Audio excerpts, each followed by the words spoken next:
What is going on, guys? Welcome back to the channel, and for today I wanted to share my thoughts with you guys on this monthly tier 2 selector that we received today. Now this thing is the first of its kind. It's the very first time we've ever seen something like this in Marvel Future Fight, and I was actually very surprised to see that it is in fact a mega tier 2 selector, where you can actually use this thing on a 1-star character and get them all the way to tier 2. And the reason why I was actually very surprised is because if you take a look at in the store right here, guys, for me, in my currency, this mega tier 2 advancement pack actually costs $110. Even if you take away the tickets and the crystals from this, and also take into consideration that you cannot use the selector on the ultimates, mutants, and none of the premium characters. So you're looking at least, I would say, half the value, which is like a $50-$55 value right there. So I wanted to share my thoughts with you guys and hopefully help some of you guys make really good choices, because this might not be something that we see very often in the future. However, I do think that this check-in event may come back in the future, because with tier 3 incoming, I can most definitely see Netmarble wanting to bring out more ways for people to get tier 2 characters. That way it doesn't seem as overwhelming for people to aim towards tier 3, because not everyone is at the point right now where they have 100+ tier 2 characters. Myself personally, I believe I have like 50. Granted, I have enough resources and materials where I could easily, I would say, tier 2 like 30 or 40 more characters whenever I feel like it. But not everyone has played for as long as I have. So when newer players are coming into the game and they look at the fact that, wow, I have to build my characters to 6-star, then I have to tier 2 them, then I have to tier 3 them, that seems like a very overwhelming process. So I can most definitely see something like this popping up on a semi-recent basis. I would say maybe every 2 or so months we get a login event or some way of getting a tier 2 mega advancement ticket or selector. But just in case we never see this again, I wanted to hopefully give you guys my thoughts and hopefully help you guys make some pretty informed decisions on which character you use this selector on. Keep in mind that with Infinity Wars around the corner, I'm gonna collect this. I forgot to collect it today. I actually have Stark Stash running. Anyways, with Infinity Wars running, a lot of people are going to want to prepare for some of the uniforms that are coming in the update. So I wanted to share my thoughts on those characters as well. But I will most definitely give you guys my utmost best picks for the character that you should aim for right out the gate. I actually put a star on the characters that you should most definitely be thinking about using the selector on. Some of them are only because they're going to get potential uniform that are going to make them badass because of Infinity Wars, and I'll highlight them later in this video. Now, with that said, guys, let's dive right into it. I'm actually going to give you guys 2 lists of characters, okay? I'm actually going to give you guys a must-have list of characters that if you're not preparing for Infinity Wars, these are the characters that you should aim for first, because they're going to be guaranteed really good additions to your roster, and most definitely at some point you want to have them at tier 2. The other list is actually going to be if you are preparing for Infinity Wars because you really love some of the characters who are potentially going to be really good. Now, keep in mind, this is a secondary list. You should ideally be prioritizing the characters that we know are already good, because you don't want to bank on a character becoming good and then when you get a shitty uniform, you just feel like you wasted a really good opportunity to get a really powerful tier 2 character, okay? So that's why I'm giving you guys 2 lists. The first character on this list that you should already have is actually Sharon Rogers. If you don't have Sharon Rogers, I don't care if you're preparing for Infinity Wars or not, you should most definitely get her. She's essentially the free-to-play Nova, okay? You guys already know how dominant Nova is, but Sharon Rogers is basically the free-to-play Nova because she can do everything. Anything that does not restrict her from playing in there, she will be able to do amazing, okay? She can clear every single piece of content currently in the game. And if she ever gets a freaking tier 3 passive, you want to be on that boat immediately.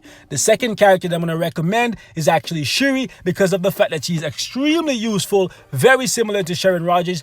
especially if you pick up her uniform. So gotta recommend her. Gotta recommend Sheree. I absolutely love her. If you haven't seen some of the things I've been able to do with mine, check out the channel. She is freaking amazing, and you don't even need to invest very much into her at all. Sheree is an amazing character, guys. Number 3 on this list is actually going to be a character that most definitely needs his tier 2 passive to be a really good character, but that's actually Scourge the Executioner. He's a great tier 2 pickup for some of you guys who still need to make your way through Shadowland. He's great for ABX. He can do very well in World Boss as well, so I have to recommend him there. He has really good DPS as well.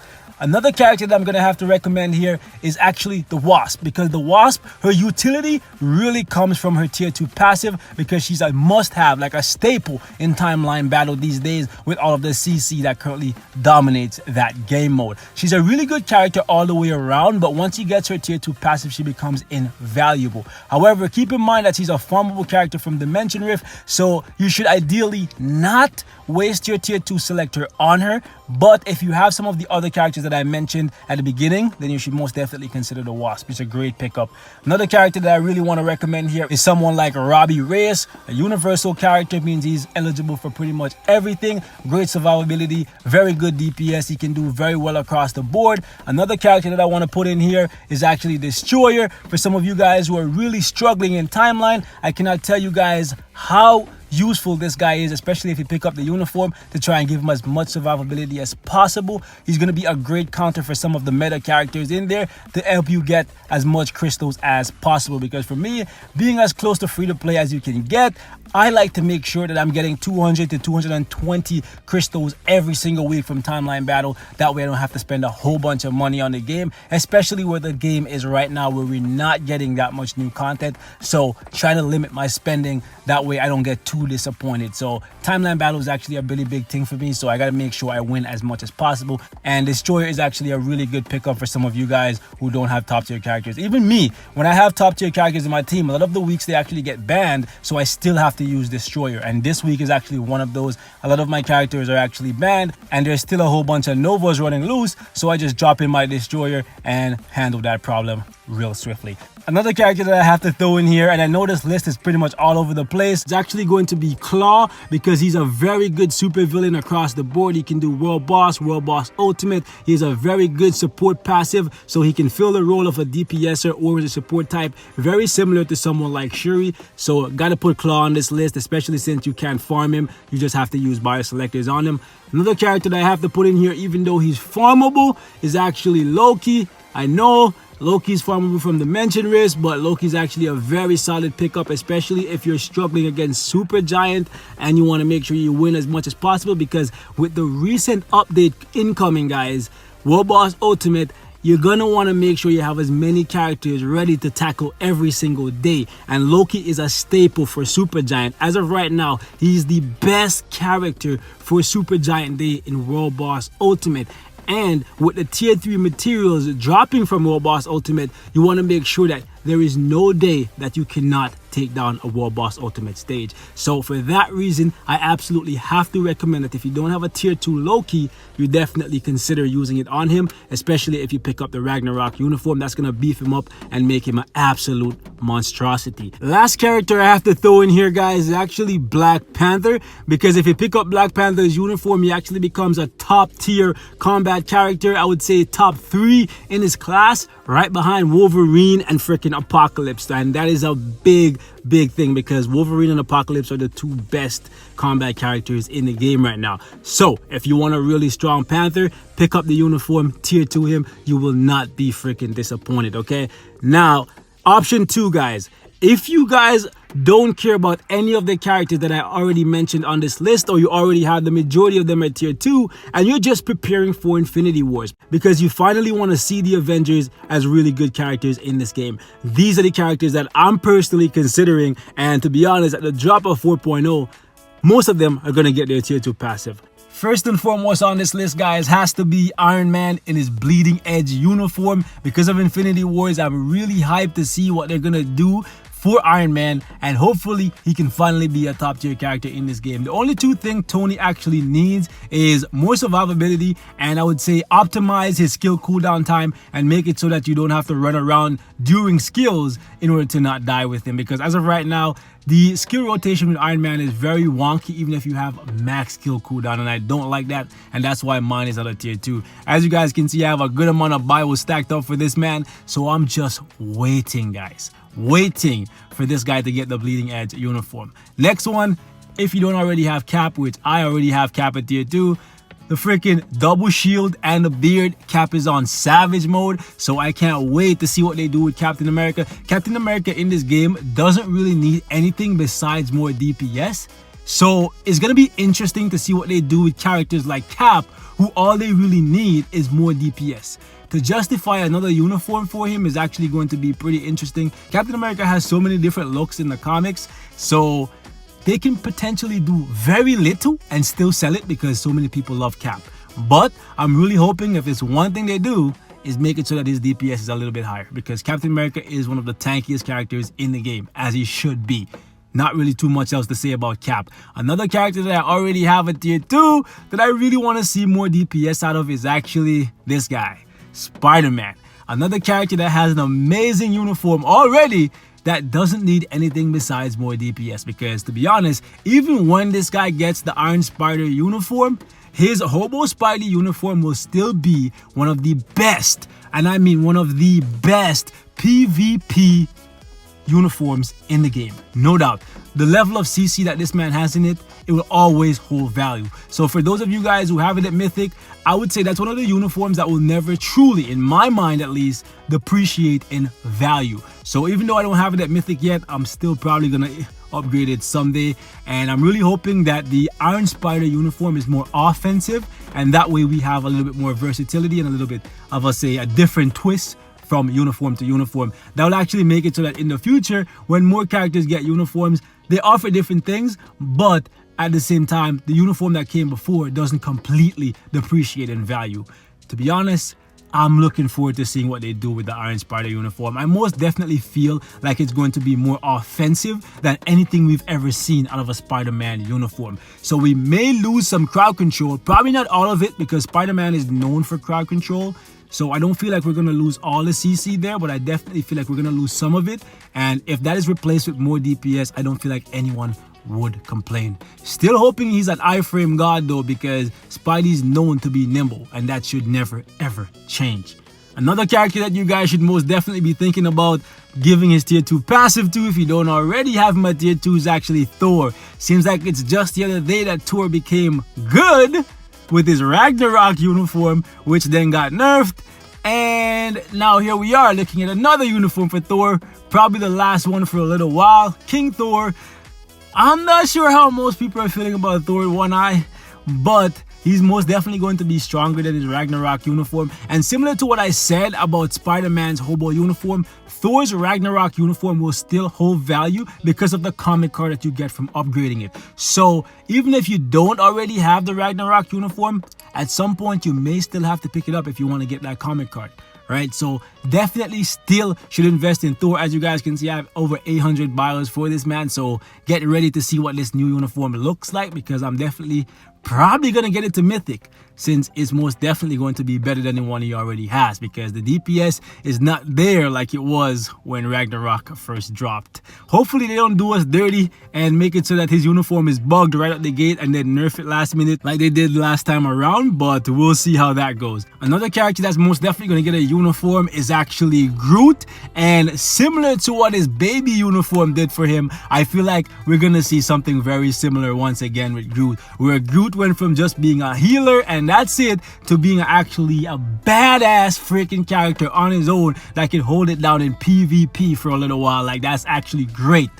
So with Teenage Groot, I'm looking forward to seeing what they're gonna do this time. Is he gonna be more offensive? Is he gonna have even more heals? Which is crazy to think, because Groot already has a ton of heals with the baby Groot uniform, so they could not potentially be selling us even more heals. That would be too OP and too broken. Groot would literally never die. Another uniform that is incoming that you guys should potentially start preparing for is actually Hulk. similar to what I said for freaking Thor, we might be seeing another uniform for Hulk. I know Hulk doesn't look too different right here than he is in freaking Infinity Wars, but my man got a fade and he's looking like he's fresh, so he might just be getting another like basic Hulk uniform that's even stronger than Ragnarok. I doubt it, but it's there as a potential. But even if he does not get a uniform from this update, his Ragnarok uniform still makes him top tier. He's still one of the best characters in the game. So even if he doesn't get one from Infinity Wars, if you get him to tier 2 and you give him his Ragnarok uniform, he'll dominate across the board, PvP or PvE. Definitely a very, very good character in the Ragnarok uniform. Another character that I want to cover here is one that was top tier at the beginning of the game and was top tier for a very, very long time, and that's actually Black Widow, or as I should say, the Blonde Widow, because Widow's going blonde, guys. They're gonna change the hair color on us again and sell us another uniform for her. Let's hope that this one does more than the last one that we got, because although it did a little bit, it was not enough to justify me buying the uniform. But I know a lot of you guys already have it. It'd be interesting to see if it does enough to actually make Black Widow a top tier character like she once was. Be interesting. I know a lot of you guys are still gonna tier 2 her regardless, but you should ideally consider that a lot of these characters, Iron Man, Spider-Man, Captain America, Black Widow, are farmable characters. Keep that in mind. So even if you love them and you think they're gonna get a uniform for Infinity Wars, you should ideally just be farming them from story missions, because they have half the cost to rank up and half the cost to tier 2. So they definitely should not be first priority for you to use this selector on, which is why I put them as option 2 and not option 1, even though they have uniforms incoming that could potentially make them some of the best characters in the game. And seeing as though a lot of these characters, Captain America, Iron Man, Black Widow, were among the first characters to get their tier 2, they could very well be amongst the first to get their tier 3 passive as well. Freaking War Machine, he's damn near useless in this game, but he's getting a new look for Infinity Wars, so this guy may be getting a uniform. And if that's the case, he may become useful. But do you guys really want to bet on that? For me, that's not a safe bet, guys. That's not a safe bet. So it's up to you guys how you want to do it, but I definitely highly recommend you pick some of the first choices. Pick the characters that you know are going to be great already. And if you already have those characters, consider tier 2ing some of the characters in preparation for Infinity Wars. People like Starlord may actually get good. Who knows? But do you want to bet on that? For me, that's not a safe bet. People like Falcon already have a uniform. I really don't see him getting another uniform so soon. Freaking Hawkeye, guys. Hawkeye, guys. This guy, will he ever get a uniform? I feel like he's gonna die in Infinity Wars. But we'll see if he's even in Infinity Wars.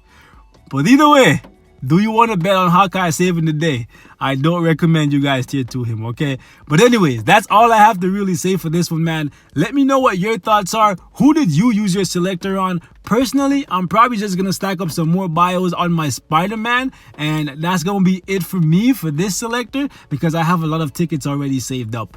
But I want to hear who you guys tier 2 and who you guys think I should tier 2 as well. But that's it for this one, man. Peace and love.